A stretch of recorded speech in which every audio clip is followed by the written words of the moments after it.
It's been 5 days since Tamil Nadu Minister Udhayanidhi Stalin made a call to eradicate Sanatana Dharma and equated it with malaria, dengue or even COVID. Despite severe criticism, Udhayanidhi remains defiant while also seemingly wanting to play down the import of his statement. But now DMK MP A. Raja has gone one step further to say that Uday in fact was soft. Instead, Sanatana Dharma should be compared to diseases like HIV and leprosy because they carry a social stigma. There can be no doubt of intentions behind these statements anymore, and frankly, there was never an argument about statements being twisted or misunderstood in the first place.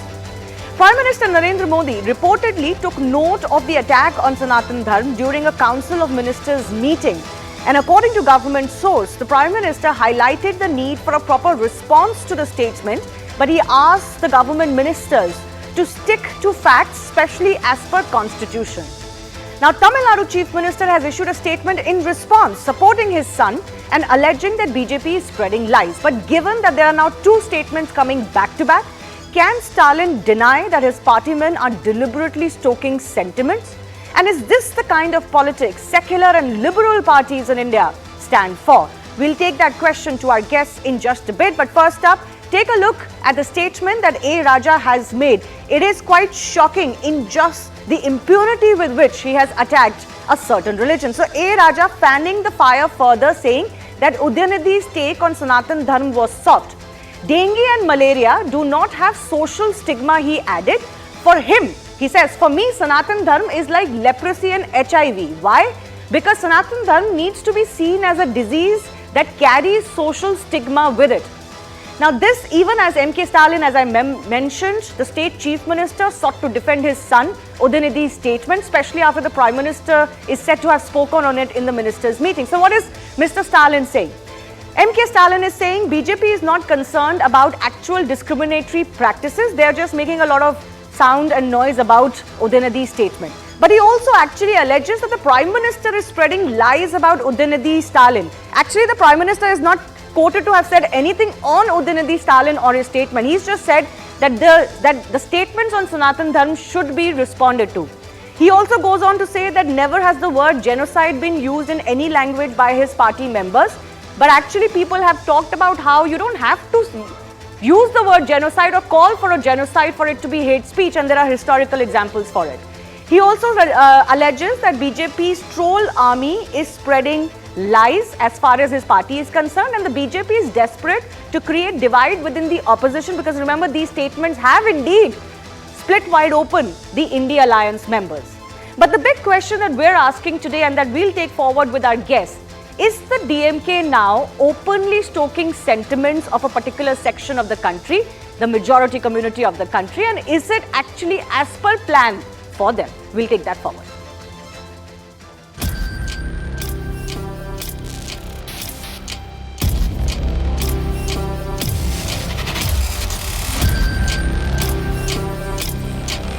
பெண்மையாகத்தான் சொன்னார். Malaria போல dengue போல ஒழிக்க வேண்டும் என்று. மலேரியாவுக்கும் டெங்குக்கும் social stigma இல்ல, அது ஒரு அருவருப்பா சமூகம் பார்க்காது. எங்களை பொறுத்தவரை ஹெச்ஐவி தொழுநோயை போல ஹெச்ஐவி போல சமூக அவலம் நிறைந்த ஒரு நோயாகத்தான் நம்ம பார்க்கிறோம். This is utterly disgusting. एकदम शर्मनाक.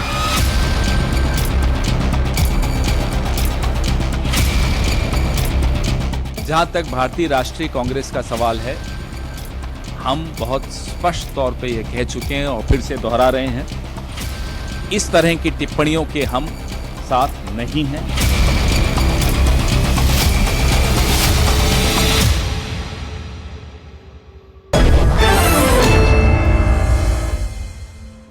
Let's go across to our guest joining us. Tuhin Sinha from the BJP and Pulak Gandhi is the DMK spokesperson with us.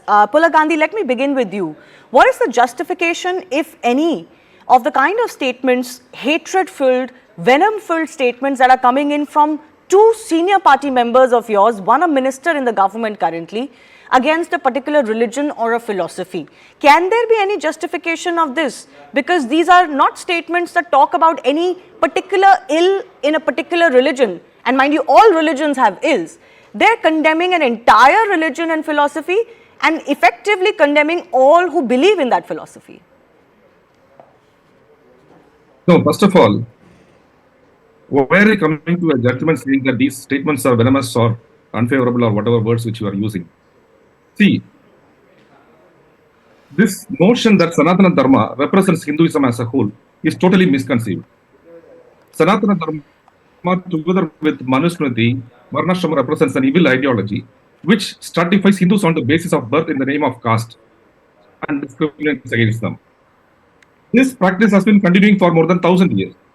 In fact, even today, the RSS chief, Mr. Mohan Bhagavat, has very categorically said that the caste discrimination existed for more than 2,000 years, which is nothing but a recognition of what Mr. Raja spoke today and what Minister Udhayanidhi spoke some No, I'm sorry. That Sanatana Pulak Gandhi, there is a difference. eradicated. Pulak Gandhi, there's a difference in what the RSS chief is saying, and I'm glad you brought it up because he, despite being from the RSS, is accepting that there has been an ill that has crept into the society and that has been continuing for 2,000 years or 205,000 years, whatever you want to say it. He's accepting that ill. He's not brushing it under the carpet. But to condemn an entire religion, and Sanatana Dharma very much represents everything that comes under this umbrella. In fact, it is the broadest umbrella by which to refer to this Indic civilization. So, while that statement refers to a particular ill, the statements coming in from your leaders are equating it with diseases, and one leader goes further to say that don't just equate it to any mere disease, equate it to one which carries social stigma. It's a highly regressive statement, not just hateful and venomous, I repeat. This is the misconception which many of the Hindu scholars or the so-called Hindu scholars have, that Sanatana Dharma represents Hinduism. It is not. Sanatana Dharma represents only 3 or 4% of the Hinduism, but the remaining 97% of the Hinduism is against Sanatana Dharma. Even in South India, let us take the examples of Saivai. Let's be very clear. Hinduism is not Sanatana Dharma. Hinduism is an amalgamation of 4 or 5 religions: Saivites, Vaishnavites, Kaumaras, and Sakti. So those who worship Lord Shiva is Saivite, those who worship Lord Vishnu is Vaishnavites, those who worship Lord Murugan is Kaumaras, and Shakti. See, the problem is, in the whole of South India, the Saivism was formed under the concept that it is anti-Sanatani. And every movement, social reform movement which has come into the Hindu religion is anti-Sanatani. I'll just give some examples. No, one second. Buddha is an one second. I'm not going to go into a theological or historical debate with you. My point is fundamental, that I take your argument. I have no point. I have no problem in taking your argument. But is it your position, and is it Mr. Udhayanidhi's position as a constitutionally sworn in minister, to condemn one religion or its philosophy, to say that it should be eradicated? Does he have that moral authority to make that statement, or the constitutional authority to make that statement, is the question. You may have objections to any philosophy and you may criticize it. Do you have the right to say that it should be eradicated, and with that you condemn everyone who believes in it? And it's your theory that it's only 3 or 4%. There are obviously disputes on it, but let me also bring in Tuhin Sinha now, who's been waiting. Tuhin, you've heard what the DMK spokesperson is saying. On one side, they say they're only talking about the caste evil. On another side, they continue to use the term Sanatana Dharma to condemn all of it, all the philosophies that come under it. And Sanatana Dharma is very vast and very wide, so I don't want to get into that debate. Well, good evening, Shivani. A very happy Janmashtami to you and to all the viewers. And I'm not going to wish the DMK spokesperson, because I don't think they believe in Hindu festivals and Sanatana festivals. But then, on the day of Janmashtami, it is very sad and painful that we are having this discussion. It is very sad and painful that people like 2G Raja have unleashed the worst diatribe against the Hindu religion, comparing it with mosquito, comparing it with HIV. On the one hand, can you imagine how insensitive they are being to those people, those patients who are afflicted with these very severe and critical diseases? This is the mentality. They're completely ignorant about the Sanatana Dharma. Sanatana, the word stands for eternal. It is the most ancient. Please don't interfere. Have the courtesy. The least you can. Yeah, he's doing that. Let him have his turn. Mr. Gandhi, let's not go over each other. It's just the two of you. Let's give each other the basic courtesy. Yeah, he's getting into that. Don't interrupt him, please. But very quickly, Tuhin. What is this problem? I don't understand. The point is, today DMK is not only at war with the Sanatana Dharma, it is not only at war with India. It is also at war with the world over and humanity. Please understand today, the UK Prime Minister Rishi Sunak is proud of his Sanatan roots. Just 3 days ago, on September 3, a city in US, Louisville, celebrated the day as. Please don't intervene in between. I don't need to use your D. Raja doesn't have manners. Stalin doesn't have manners. At least on the show, you have the courtesy to listen to me. No, you are 3 days ago, Louisville in US celebrated the day as World Sanatan Day, and over here you have a party which for the last many decades has been spewing venom against the Hindu community. You know, they justify it by saying that we have always done that it has been happening from the time of Periyar. Periyar used to unleash this hatred, you know, in the time of Nehru. This is not the time of Nehru. This is a resurgent Bharat which will not attack, which will not withstand these attacks on our civilizational identity or our civilizational pride. Or Lingayat in Karnataka. Okay, can I just come in? Mr. Gandhi, I will have to, one second, both of you. Mr. Gandhi, I will have to implore you, please speak in your turn. Shivani, otherwise, you are not going to get the time that is reserved for you. Tohin, I'll give you 30 seconds, please finish. Let me also address, you know, whatever distinctions he's drawing today between Shaivites and Vaishnavites. Are you trying to say that a modern Hindu who celebrates Janmashtami does not celebrate Shivratri? This is the kind of distinctions they are trying to cultivate in the society. But my final point is that where do they get all this fodder from, all this courage from? They get it from Rahul Gandhi and the Congress party. They've all been emboldened in the last 1 year after the Bharat Jodo Yatra. During the Bharat Jodo Yatra, which was used in disguise to promote this anti-Hindu sentiments, please remember the kind of people he hobnobbed with, Rahul Gandhi hobnobbed with. Rachel Makuti, who butchered a cow.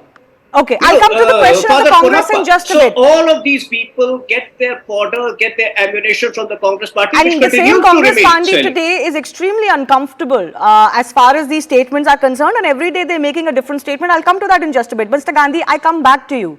You know, the kind of statements that are being made, one, go beyond the remit of a sitting minister in a state government. It is absolutely uncalled for. The language that is used is highly offensive and insensitive. You may believe in a certain ideology, but you also live in a society where it is your responsibility to voice your concerns or criticisms in a certain manner.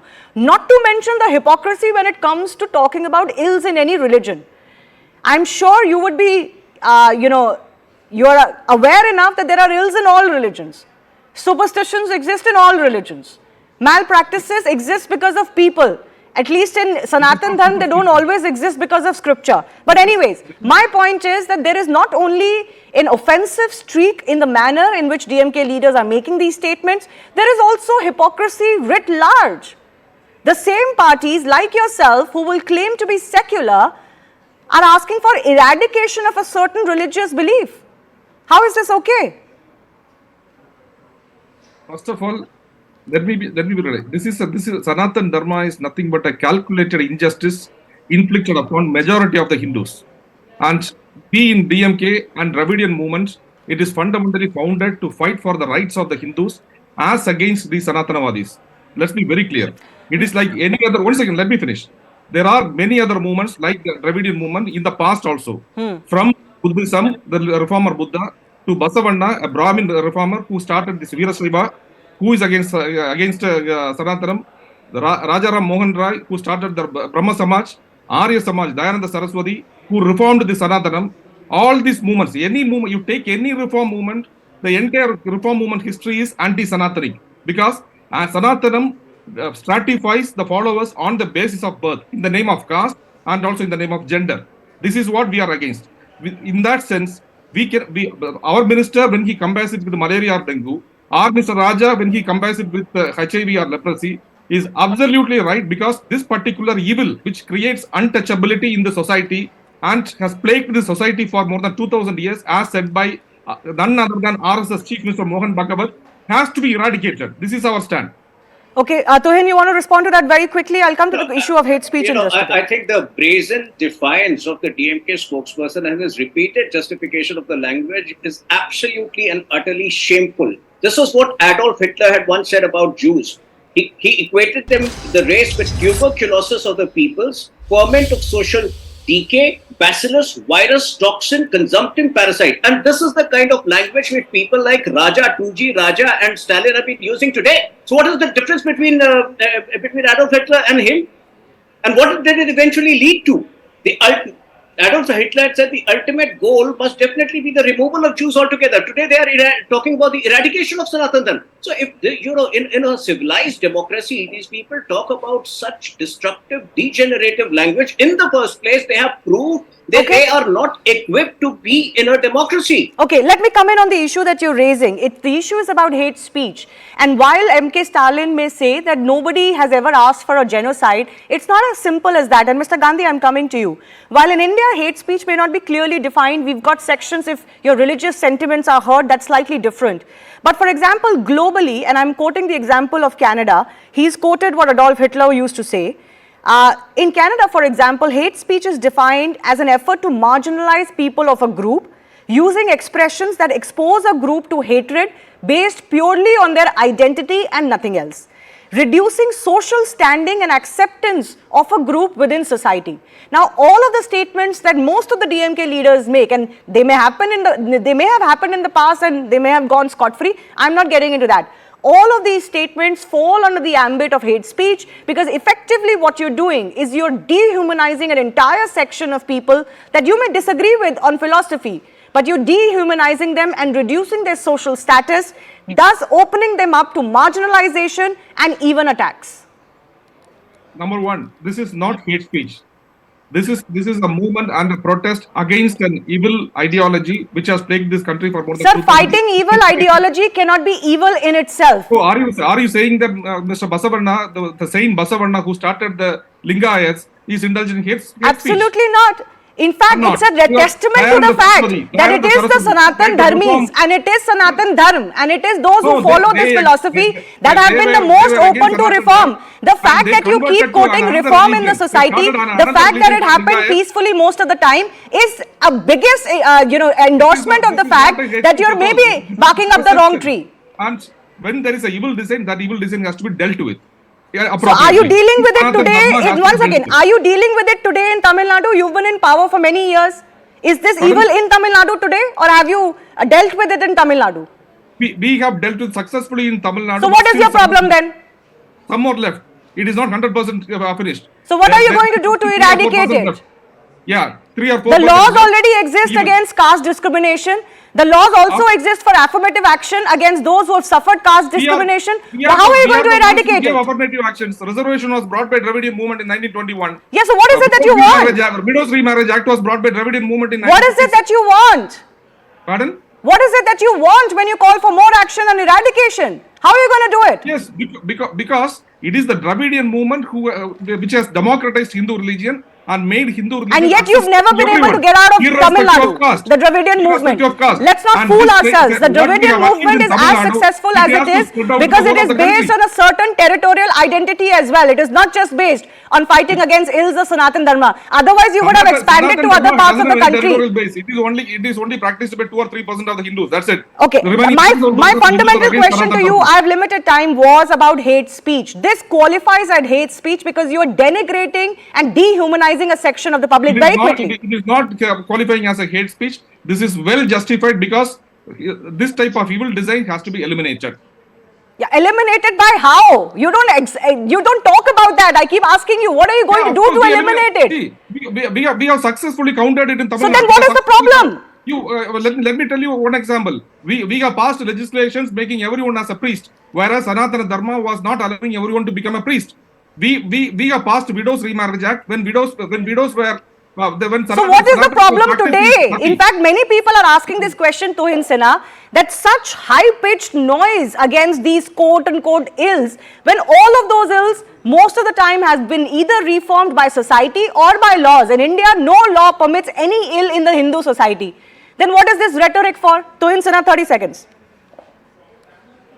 I would have expected Mr. Puhazi Gandhi would have derived his inspiration from Mahatma Gandhi. What did Mahatma Gandhi say about the Hindu religion? That even a non-believer can be a Hindu. Hinduism is the eternal quest for truth. But instead, Mr. Puhazi Gandhi draws his inspiration from Rahul Gandhi, whose entire life is about hypocrisy.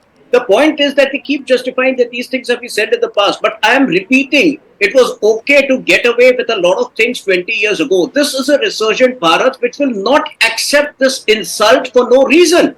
All religions have certain flaws within certain sections of the society and within certain sections of the religion, but that does not mean, number one, that you misinterpret the word Sanatan purposely for your vested interest, point number one. And point number two, you repeatedly use such vulgar language, which I have very directly quoted as the language of Adolf Hitler, which he used before the annihilation of Jews. This is the kind of language which they have been repeatedly using and justifying. This is something which is unacceptable in a civilized society. I'll give 30 seconds to Mr. Gandhi. Your allies, not just the Congress, but others in the India alliance also seem to be very uncomfortable with the noises that you're making. How do you look at that? No, I don't think anyone is uncomfortable because we have made our position very clear. We are a movement and we will fight for the rights of the Hindus. Hindus, that is more than 90% of the Hindus. Sanatan is Hindu. Who are oppressing Hindus, who are called Sanatan is Hindu. That's where your intellectual chicanery lies. Sanatan is Hindu. This is exactly the problem, that there are division lines being brought in when there none exists, at least not by DMK's own admission in 21st century in Tamil Nadu. Then what is it that they're actually fighting against? Is this a fight for an actual cause, or is it a fight for politics? I leave it at that. Of course, we'll take this discussion forward in days to come, because certainly it doesn't seem to be ending. More and more statements keep coming, and the ND alliance partners also seem to be getting extremely uncomfortable.